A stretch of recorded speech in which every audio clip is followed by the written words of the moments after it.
Baiklah, untuk materi selanjutnya yaitu alif lainah. Jadi apa sih alif lainah itu? Jadi alif lainah adalah alif yang murni huruf matnya.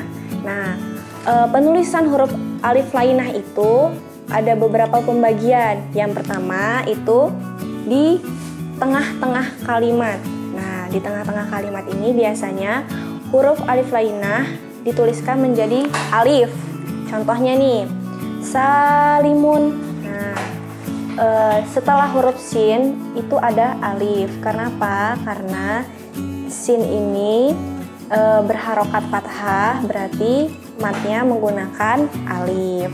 Selanjutnya ada lagi nih, peletakan huruf alif lainah di akhir kalimat. Ada pembagiannya juga. Yang pertama, apabila huruf-hurufnya lebih dari 3, kecuali sebelum huruf alif lainah itu ya. Nah, contohnya kubro, mustashfa. Nah, ada lagi pembagian huruf alif lainah peletakannya di akhir kalimat, yaitu huruf-hurufnya itu huruf-hurufnya itu terdiri dari 3 dan alif adalah pengganti dari ya. Contohnya itu ada di fi'il madi, Roma. Nah, sebenarnya Roma ini aslinya itu adalah Romaya, tetapi itu diganti menjadi Roma. Nanti kita akan membahasnya secara terperinci di pelajaran nahwu atau shorof nanti. Nah, selanjutnya ada lagi nih huruf alif lainah yang diletakkan di akhir kalimat. Tetapi ini yang biasa kita pakai dalam sehari-hari, yang biasa kita dengarkan dalam sehari-hari. Contohnya apa? Ada ala, terus ada ila, terus ada lagi hatta, yang terakhir ada bala. Itu. Materi selanjutnya yaitu penulisan hamzah. Nah, jadi apa sih perbedaan antara hamzah dan alif itu? Jadi hamzah adalah alif yang berharokat. Nah, sedangkan alif adalah alif yang tidak berharokat. Biasanya alif ini terletak di lam ta'rif, alif lam ta'rif, dan alif mat yang murni gitu. Nah, sekarang kita akan mempelajari bagaimana cara penulisan hamzah tersebut. Yang pertama pembagiannya yaitu penulisan hamzah di awal kalimat. Jadi, penulisan hamzah di awal kalimat ini biasanya ditulis di atas alif. Contohnya, aqra'u. Nah, hamzahnya ada di atas alif. Ada lagi nih contohnya, udhunun. Hamzahnya juga terletak di atas alif. Terus selanjutnya yaitu penulisan hamzah di tengah-tengah.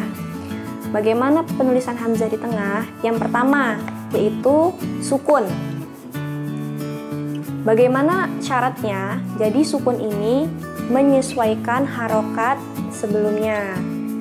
Contohnya ro'sun. Nah, penulisan hamzah diletakkan di atas alif. Karena apa? Karena harokat ro itu berharokat fathah. Jadi, hamzahnya diletakkan di atas alif. Contohnya lagi ada bi'run. Nah, bi'run juga ditulis di atas ya. Karena apa? Karena sebelum hamzah, harokat ro adalah harokat kasroh gitu. Terus ada lagi nih, yaitu berharokat. Tadi itu sukun ya, sekarang kita bahas berharokat. Jadi maksud berharokat ini adalah penulisan hamzah yang sesuai dengan harokatnya. Contohnya, kalau harokatnya itu fathah, maka penulisannya di atas alif. Contohnya, sa'ala. Nah, itu diletakkan di atas alif hamzahnya. Contohnya lagi ada ra'ufun. Nah, ra'ufun ini diletakkan di atas waw. Kenapa? Karena dia berharokat doma Yang terakhir ada lagi nih, saima. Saima ini hamzahnya diletakkan di atas ya. Karena apa? Karena hamzahnya berharokat kasroh. Nah, di dalam hamzah yang berharokat ini ada pengecualiannya nih. Yang pertama yaitu apabila hamzah yang berharokat fathah tetapi sebelumnya ada harokat domah, maka penulisannya berubah menjadi waw.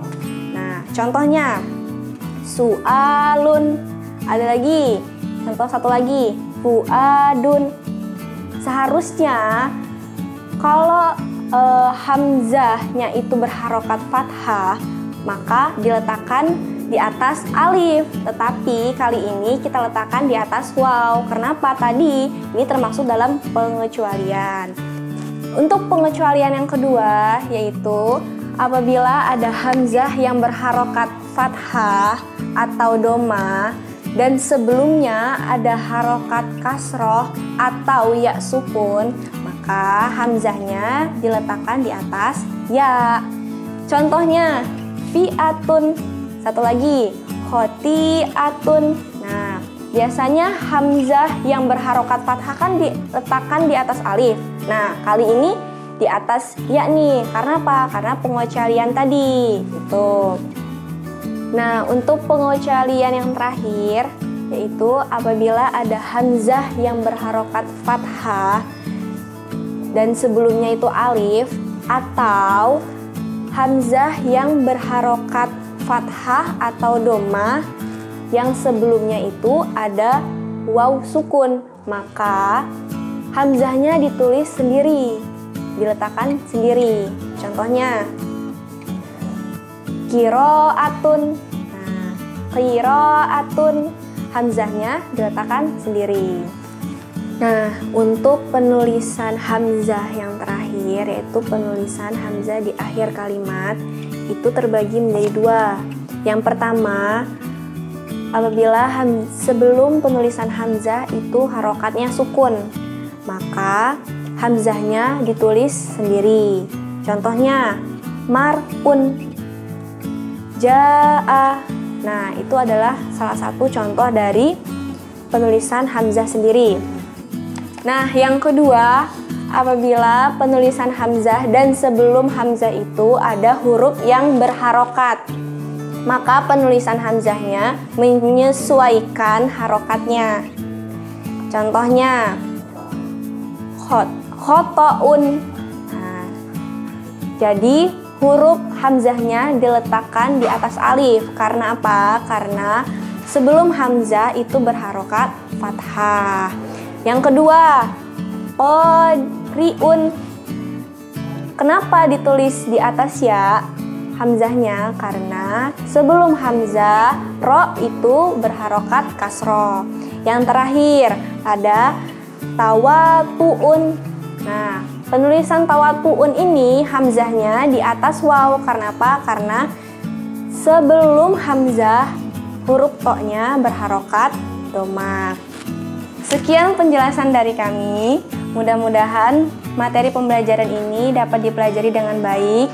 Dan jangan lupa untuk mengerjakan tugas-tugas yang telah disediakan.